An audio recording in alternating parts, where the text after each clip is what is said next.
Ela foi organizada por um amigo meu, um intelectual indígena que vive em São Gabriel da Cachoeira, que alguns de vocês devem conhecer. Ele se chama Feliciano Lana. Eu não tenho ainda autorização formal para mostrar as imagens dessa forma. A autorização que eu tenho é para mostrar em papel. Mas eu acho que buscar juntar essas imagens com aquilo que eu vou estar colocando para vocês me pareceu bastante interessante, sobretudo quando minha intenção nesta apresentação aqui seria um pouco desconstruir dois termos, ou duas noções, ou dois conceitos que nós estamos utilizando, não só nós antropólogos, mas também agentes governamentais ou gestores governamentais que atuam nas comunidades indígenas e que atuam na implementação de projetos. Está bem?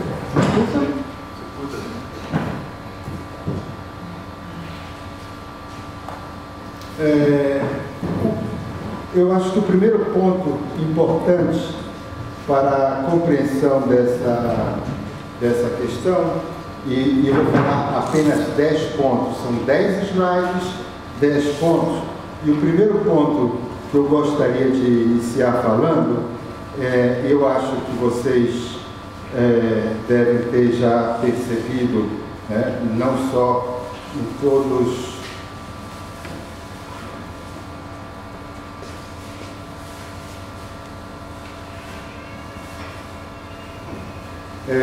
essas noções, as duas noções principais. Uma delas é aquela noção que durante os anos 80 foi utilizada por nós antropólogos e por nós que atuamos nessa região amazônica, que foi o termo conhecido e difundido, bastante difundido, chamado etnodesenvolvimento, ou que nós chamaríamos de etnodesenvolvimento, não? Ou é um termo que não só passou da discussão, mas passou para as políticas públicas. Quer dizer, essa noção ela entrou como base para a implementação de projetos de intervenção nas diversas áreas indígenas aqui na Amazônia e se utiliza também em vários contextos socioeconômicos como uma importante mudança no sentido de propiciar às comunidades indígenas, aos povos indígenas dessa região, um desenvolvimento mais adequado ou culturalmente sensível às questões. Então foi um termo bastante usado, ainda faz parte inclusive da nossa linguagem e da nossa forma de falar. O outro termo, que eu acho que é mais recente, eu diria, temos talvez 20 anos, é um termo que todo mundo usa, todo mundo fala, todo mundo coloca, e é uma noção que eu acho que nós precisamos procurar entender exatamente aquilo que estamos falando. O termo chama-se interculturalidade. Vocês já escutaram essa palavra? Já escutaram? Pois é um termo bastante utilizado aqui na nossa, sobretudo, para quem trabalha na área da saúde indígena, você escuta a cada 5 palavras, você escuta interculturalidade, A cada 2 ou 3 palavras, interculturalidade, Então, o que eu vou tentar colocar para vocês aqui é, em cima desses termos, procurar fazer com que nós podemos realmente entender o que é que nós estamos falando por esse termo. E outro, eu acho que essa minha fala aqui, ela está baseada na noção, numa ideia de que esses conceitos, nenhum desses conceitos são neutros. Eles estão associados,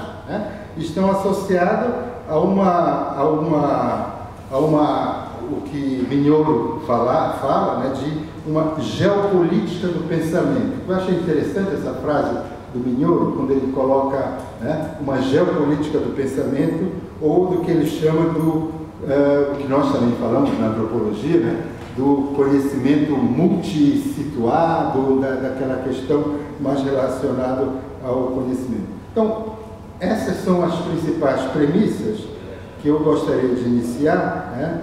E gostaria de começar com o primeiro ponto. E o primeiro ponto, meu primeiro ponto, é um reconhecimento, é um fato, é um reconhecimento que a existência atual dos povos indígenas, ou melhor, a sobrevivência dos povos indígenas hoje, representa talvez o que nós temos falado de uma resistência, de uma das lutas talvez mais difíceis, né, mais dura da relação entre povos indígenas e estados nacionais. Quer dizer, nós vivemos aqui, não só no Brasil, mas na Colômbia, nos estados nacionais da América Latina. Reconhecer a existência hoje dos povos indígenas significa reconhecer uma tremenda batalha, né, de sobrevivência desses povos, né, e a presença deles hoje, talvez uma das maiores lutas sobre o que nós podemos dizer das grandes batalhas dessas relações interétnicas aqui eu vou ficar realmente passando de um lugar para outro. Desapareceu? Não, estou aparecendo. Apareceu. Pronto. E eu acho que esse é o primeiro ponto, né? E nós podemos perceber que esse reconhecimento dessa sobrevivência étnica, né, da afirmação étnica desses povos indígenas, não só na Amazônia, mas também nos Andes, também nos outros, em todas as Américas, uma profunda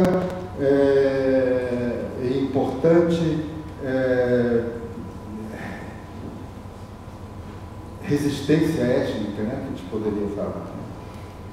Inclusive, nós temos uma outra questão, e aí vem o segundo ponto, é que isso se traduziu em quase todas as constituições nacionais em um reconhecimento, né, aos direitos originários. Todas as constituições federais dos Estados Nacionais das Américas, nós temos um reconhecimento dos povos indígenas, mas povos indígenas com direitos.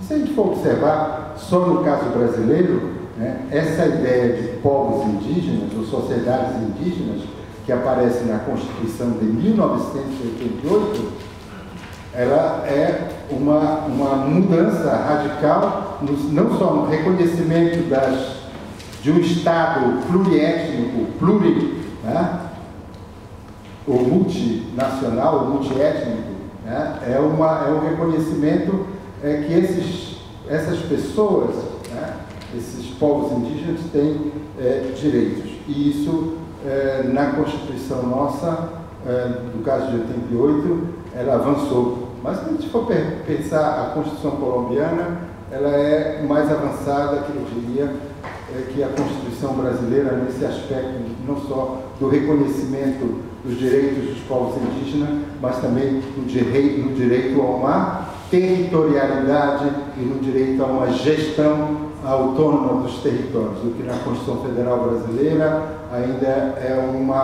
uma questão, eu diria, um pouquinho atrasada, no sentido que os índios, no caso do Brasil, não têm a propriedade da terra. A propriedade da terra é da União. Isso eu não vou entrar nessa discussão aqui, que é bem grande. Mas o que nós temos nesse segundo fato, né, nós temos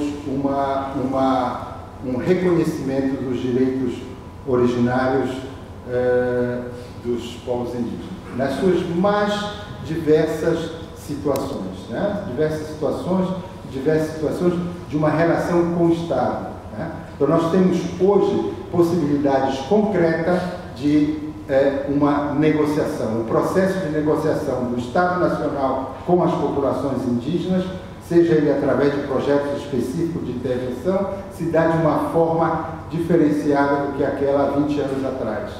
No caso brasileiro, antes de 88, que os índios ainda estavam numa situação de tutela, né? Os povos indígenas estavam numa situação de tutela do Estado, né? Então, acho que essa é uma questão fundamental, não só de constatar essas diferentes possibilidades em um processo de negociação com o Estado, a partir de um marco legal, de um marco que nós temos nas mais diversas situações aqui na América Latina, né? Então esse é o segundo ponto, né? E o nosso segundo slide que nos coloca nessa situação. O terceiro ponto eu não tenho ainda muito bem formulado, né? Mas vou colocar para vocês e vocês vão perceber que talvez nós não tenhamos ainda a compreensão do que isso significa no processo atual dessa negociação do Estado nas diversas situações, né? Eu formulei da seguinte forma, né? A lógica do mercado planetário, não estou usando o termo globalização, mas estou pensando numa lógica de um mercado planetário que nós estamos vivendo, né? E eu queria colocar como exemplo, e que talvez a gente não tenha ainda a noção do que seria esse mercado planetário, mas o exemplo está no futebol. O futebol, né?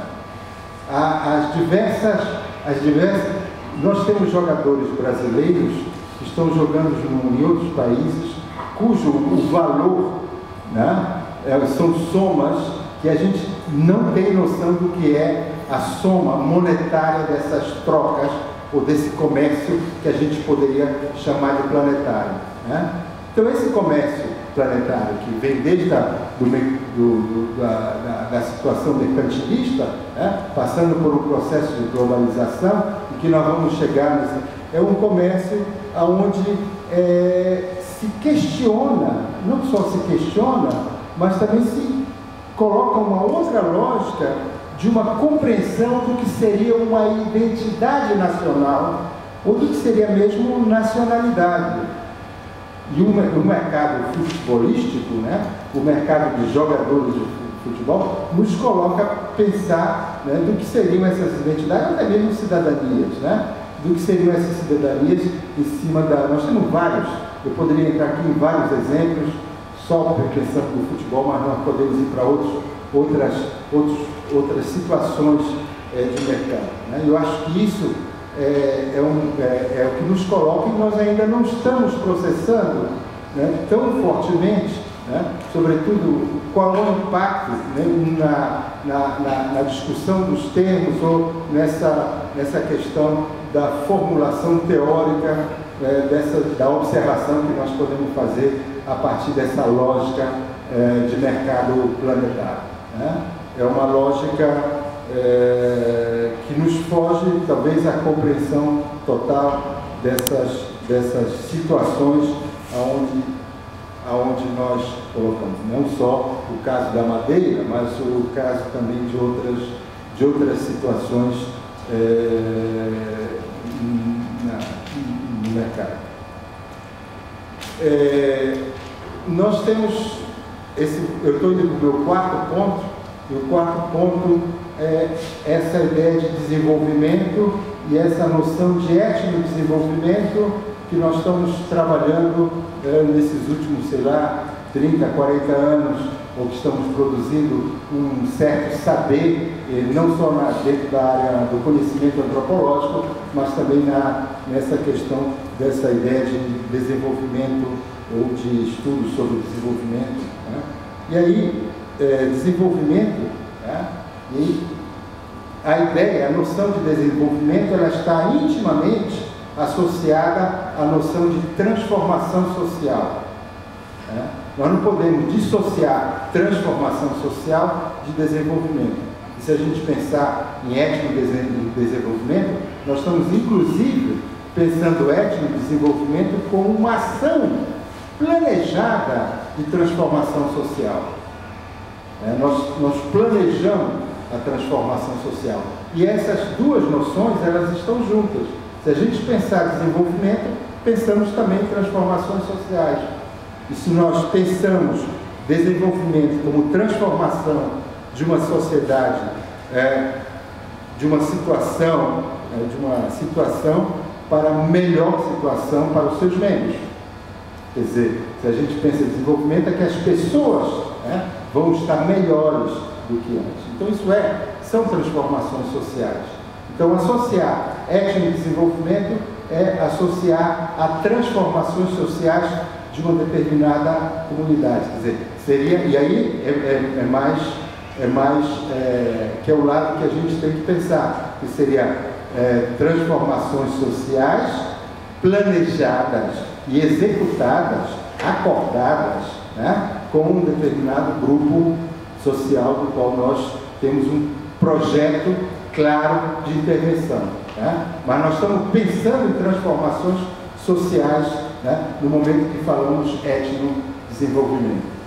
Então, acho que essa noção, essa discussão, nós temos excelentes trabalhos de produção de conhecimento, não só na antropologia, mas na sociologia do desenvolvimento, que não só questionam essas transformações que as comunidades indígenas passaram nesses últimos 20 ou 30 anos aqui na região amazônica, mas as próprias comunidades, vamos dizer assim, organizações indígenas vão se utilizar dessa linguagem para formar ou formalizar projetos de intervencionista que buscam essa transformação social. Então, essa articulação entre a noção de transformação social e de etnodesenvolvimento, ela faz parte também já de uma análise sistemática de nós que trabalhamos com essas comunidades. Nós vamos então passar para o quinto ponto que está associado a esse quarto ponto, mas que para nós ele é importante. Sobretudo para nós que estamos na academia, que fazemos parte, somos produtores de conhecimento dentro da antropologia e da sociologia. A produção desse saber está entre vamos dizer assim, em dois marcos importantes. De um lado nós vamos ter o marxismo, o marxismo como produção e vinculado a uma produção de saber, e outro o liberalismo. E nós vamos ter tudo que advém. E essas duas formulações, que são dois conceitos que utilizamos, ou no qual baseamos nossos estudos, formam dois modos de sociedade, dois tipos de sociedade que nós nos colocamos aqui. Então, nós vamos ver, dentro da academia, uma discussão entre esses dois modos de sociedade, do qual não só os projetos de intervenção ou os projetos de desenvolvimento estão vinculados, mas também essa produção de saber. E eu passo agora para o sexto ponto, o que nós podemos discutir sobre interculturalidade.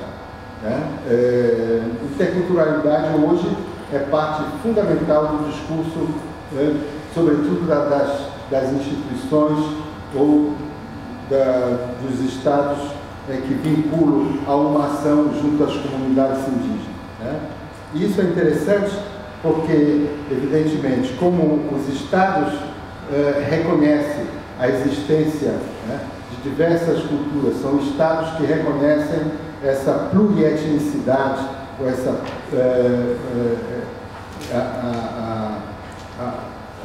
a ideia de diversidade cultural, o termo interculturalidade se torna importante no discurso. E aí nós vamos encontrar essa ideia de interculturalidade como central dentro de todos os projetos que nós chamamos de intervenção nas áreas indígenas. O sétimo ponto, que eu acho que é interessante, é que essa ideia de participação. essa ideia de participação e que nós estamos hoje falando de consulta prévia, né, e envolvimento das comunidades mais efetiva na discussão não só de um projeto específico de intervenção, mas também de fazer com que esses projetos sejam vinculados ou que tenham uma aderência à noção ou à ideia de cultura de cada uma das comunidades que estão envolvidas. Então nós vamos ter que na década de 80, né, essa ideia de participação vai ser a ênfase, né, em toda a implementação de ações voltada para as comunidades indígenas. Nós vamos ter várias noções aí que nós vamos discutir, e na realidade essa participação que a gente via um pouco uma forma também de dominação sobre a própria intervenção, né? O nosso oitavo ponto, estou chegando lá, né? O nosso oitavo ponto, né, o que a gente poderia de buscar a entender o que seria um debate sobre a alteridade, né? Esse debate sobre a alteridade, que a própria noção de interculturalidade ou intercultural, né, nos coloca. Quem é esse outro? Onde é que está esse outro? Né? Ou melhor, isso passaria a um determinado momento para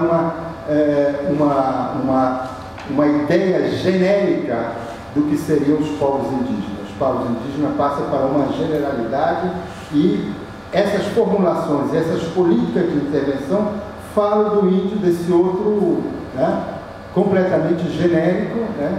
E a ideia, né, de interculturalidade que está colocada nessas diversas políticas é interessante porque se vocês utilizam, por exemplo, eu tenho na área de educação aqui no Brasil, nós estivemos olhando em vários documentos legais, né, como esses termos são utilizados, né, a gente vai perceber que, ao mesmo tempo que você trabalha essa noção de interculturalidade, você está utilizando uma ideia de alteridade genérica. Os índios passam a ser os índios, e não mais o povo tucano, não mais aquela... se dissocia de um contexto sociopolítico bastante...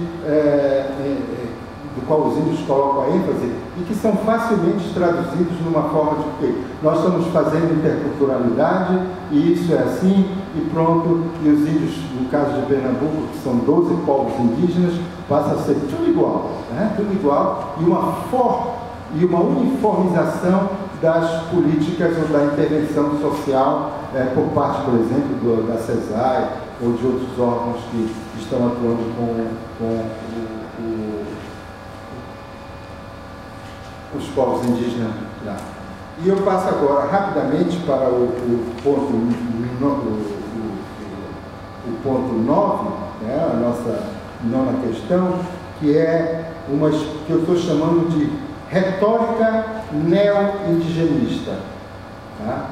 É uma retórica onde os termos interculturais ou a ideia de etnodesenvolvimento, né, passam a ser agora parte, não só do discurso governamental, intervencionista, estatal, mas passam a ter uma significação bastante específica em determinadas regiões.